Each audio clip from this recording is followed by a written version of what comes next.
here today. Following the 2020 election, in addition to your normal duties, I understand that you became a spokesperson to try to combat disinformation about the election and the danger it was creating for elections officials, among others. In a December 1 press conference, you addressed some of your remarks directly to President Trump. Let's take a look at what you said that day. Mr. President, it looks like you likely lost the state of Georgia. We're investigating. There's always a possibility. I get it. And you have the rights to go through the courts. What you don't have the ability to do, and you need to step up and say this, is stop inspiring people to commit potential acts of violence. Someone's going to get hurt. Someone's going to get shot. Someone's going to get killed. And it's not right. It's not right. Mr. Sterling, what prompted you to make these remarks? Mr. Schiff, we had a previously scheduled press conference that day, as we were in the habit of doing, trying to be as transparent as we could about the election and the counts going on.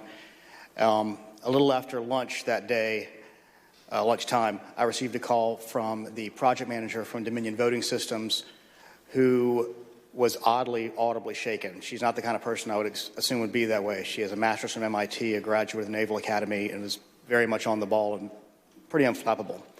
And she informed me about a young contractor they had who had been receiving threats from a video that had been posted by some QAnon supporters. And at that point, we had been steeping in this kind of stuff. So it was around us all the time. So I didn't take note of it more than adding to the pile of other stuff we were having to deal with. And I did pull up Twitter, and I scrolled through it, and I saw the young man's name. There was a particular tweet that, for lack of a better word, was a straw that broke the camel's back.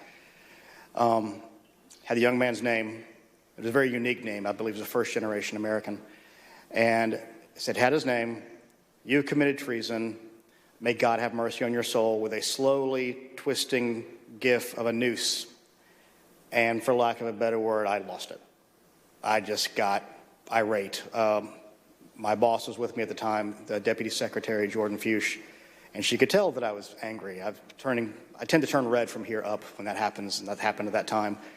And she called Secretary Raffensperger to say, "We're seeing these kind of threats, and Gabe thinks we need to say something about it." And the Secretary said yes, and that's what prompted me to do what I did. I lost my temper, but it seemed necessary at the time because it was just getting worse. And I could not tell you why that particular one was the one that put me over the edge, but it did. Now, after you made this plea to the president, did Donald Trump urge his supporters to avoid the use of violence? Not to my knowledge. Now, as we know, the president was aware of your speech because he tweeted about it later that day. Let's take a look at what the president said. In the tweet, Donald Trump claims that there was, quote, "massive voter fraud in Georgia." Mr. Sterling, that was just plain false, wasn't it? Yes, sir.